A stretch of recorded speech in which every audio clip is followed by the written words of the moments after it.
forget to subscribe my channel Hang Duk Mana Sas.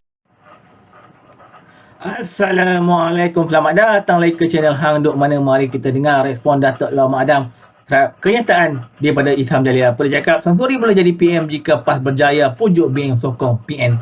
Saya baca sikit detail kat utusan ni.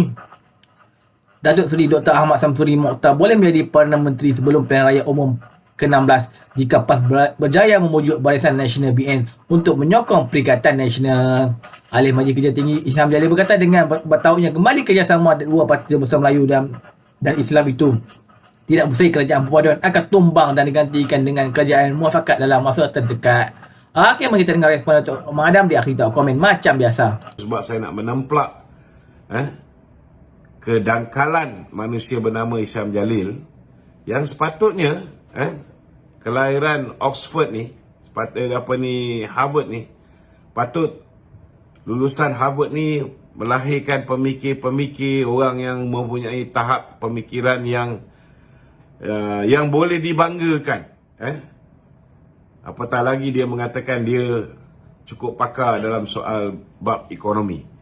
Di mana datang logiknya dia nak pujuk, dia nak suruh PAS memujuk orang-orang UMNO untuk menyokong Dr. Samsuri sebagai Perdana Menteri yang baru.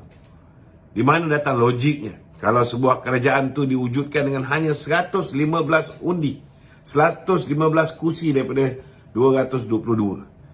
Kerajaan tidak stabil dan akhirnya rakyat Malaysia yang akan menjadi mangsa.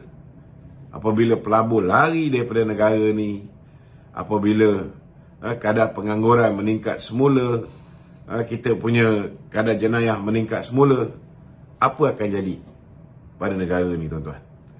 Itu sebabnya saya nak beritahu dengan sahabat-sahabat yang mereka cukup takut ni, kerana selepas ini kalau kita dapat yakinkan rakyat Malaysia bahawa kerajaan hari ini, kerajaan perpaduan boleh jaga orang Melayu, orang India, orang Cina, Kadazan, Dusun, Dayak, Lumbawang, Sing, semua jenis rakyat dalam negara ni dengan baik, insya-Allah tuan-tuan, BN nak bertanding di mana saja, kita tak perlu takut kalau ada ramai pengundi-pengundi bukan Melayu.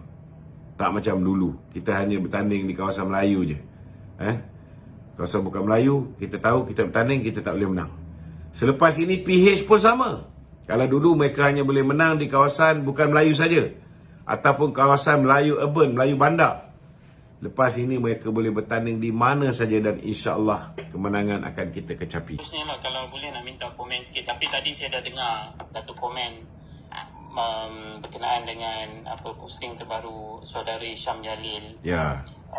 Saya agak macam, kalau Isham Jalil ni saya memang duk follow dia jugalah. Sebelum ni pun dalam bual bicara dekat SO Awani bersama KJ pun kita dah nampak dia punya lenggok dia macam nak kerjasama dengan PAS tu. Saya nampak dia dah lebih ke sebelah sana lah. Dia dah lebih Perikatan Nasional lah. Cumanya sebab saya dengan macam Datuk juga kan, sebab dia agak penyokong tegar Datuk Seri Najib. So kita itu apa yang dia claim. Kalau dia betul-betul lah penyokong tegar Datuk Seri Najib, dia takkan keluar kenyataan bodoh mengatakan bahawa kita kena kerjasama dengan Perikatan Nasional yang merupakan manusia yang hari ini menyebabkan Datuk Seri Najib berada dalam penjara. Tapi pendapat Datuk, only brainless idiots yang akan keluarkan kenyataan bodoh menyuruh UMNO bekerjasama dengan Perikatan Nasional. Tak ingat ke bahawa Datuk Seri Najib tanpa bantuan, tanpa undi Datuk Seri Najib, tanpa undi Datuk Seri Zahid, Muhyiddin takkan merasa dapat jadi Perdana Menteri. He have been cheated by Mahathir. Mahathir janjikan dia kursi Perdana Menteri. Bila mereka dapat kemenangan tahun 2018, ada dia letak Muhyiddin jadi Perdana Menteri. Dia sapu jawatan Perdana Menteri buat kali kedua. Timbalan Perdana Menteri pun dia tak bagi pada Muhyiddin. Muhyiddin nak Menteri Dalam Negeri pun dia tak bagi. Ini realiti. Jangan lupa tu semua. Tapi nak buat macam mana? Dia nak angkat orang yang hari ini telah menyebabkan Datuk Seri Najib berada dalam penjara. Inilah dia masalah dia.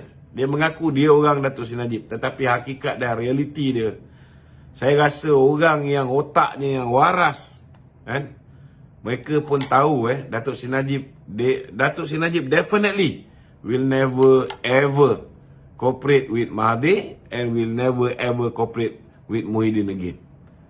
That was the biggest mistake made by Datuk Seri Najib. Itu yang kita tak faham. Kita umumnya memang tahu Mahathir adalah orang kata pun manusia yang takkan pernah puas hati lah dengan mana-mana pemerintah sebelum ni, terutama Datuk Seri Najib. Dan kadang-kadang dia memang akan duk meratip Datuk Seri Najib, tapi takkan saudari Hisham tak sedar benda tu. Kalau macam itu sebab saya cakap belajar tinggi tak semestinya kecerdikan tu pun tinggi. Sebab saya dah ada 2-3 orang kawan, seorang Harvard, seorang Oxford, kan. Minta maaf cakap lah. Minta maaf cakap. Ada juga yang belajar dekat Harvard ni pandai, kan. Tapi ada juga yang bengap dia, Allahu Akbar, kan. Minta maaf cakap, lebih baik sekolah atap. Kadang-kadang orang yang SPM ni lebih cerdik, boleh berfikir dengan waras daripada orang yang belajar kat Harvard dengan belajar kat Oxford. Saya bukan menghina semua orang yang belajar kat Harvard dengan Oxford, yang 2 ekor ni je yang kadang-kadang saya tak boleh nak bayangkan. Tapi baguslah, KJ pun nampak dah ada perubahan hari ni. Dia dah tahu bahawa pengaruh Datuk Seri Najib cukup kuat. Hari ni bukan main lagi dia ngampu Datuk Seri Najib. Okey lah, kan. Biarlah, at least sebelum ayat-ayat dia ni, dia ada jugalah nak buat benda yang betul, kan. Walaupun kita tahu bahawa dia menyokong Datuk Seri Najib tu lebih kepada nak mendapatkan pengaruh Datuk Seri Najib, kan. We are not stupid, kan. Sekilas ikan di air kita dah tahu jantan betina. Datuk rasa PAS, kalau contohlah UMNO bersahabat dengan PAS, Datuk rasa PAS akan memperjuangkan Datuk Seri Najib ke? Kepada penyokong. Saya nak beritahu masa kita bersama dengan PAS cukup baik dengan Datuk Seri Najib. Tetapi masa mereka ada dalam puncak kuasa bersama dengan Tan Sri Muhyiddin, mereka memegang portfolio Menteri Undang-Undang, tetapi mereka membiarkan kezaliman dilakukan ke atas Datuk Seri Najib. So bagi saya, they are full of crabs, they are not men of integrity, they are not men of principle. Semua sembang je lebih, Sama jugalah dulu sebelum ada kuasa, mereka cerita tentang rang Undang-Undang 355, mereka cerita tentang hudud, kan. Bila time mereka dah ada kuasa, mereka lebih liberal daripada Yahudi-Yahudi yang ada. Daripada 8 kali cabutan boleh jadi 22 kali. Ada bantahan. Ada puak-puak PAS ni membantah dalam mesyuarat kabinet? Tak ada. Okey? Okay, tuan-tuan, saya baca detail lagi dekat utusan ni.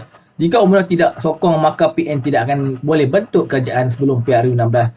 Walaupun UMNO hanya mempunyai 26 kursi, apa-apa pemutasi pun memerlukan 26 kursi UMNO ini untuk menukar dan membentuk kerajaan, kata beliau dalam kenyataannya.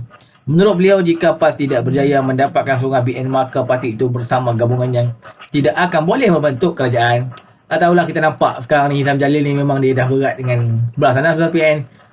Dia duk kutuk dia duk macam-macam, dia duk kritik UMNO sekarang ni. Better dia masuk PN je lah, senang. Tak adalah serut perut UMNO nak menjawab daripada kenyataan beliau. Okay tuan, mari terus menyokong kerajaan Abu Bakar dan Datuk Ibrahim. Assalamualaikum.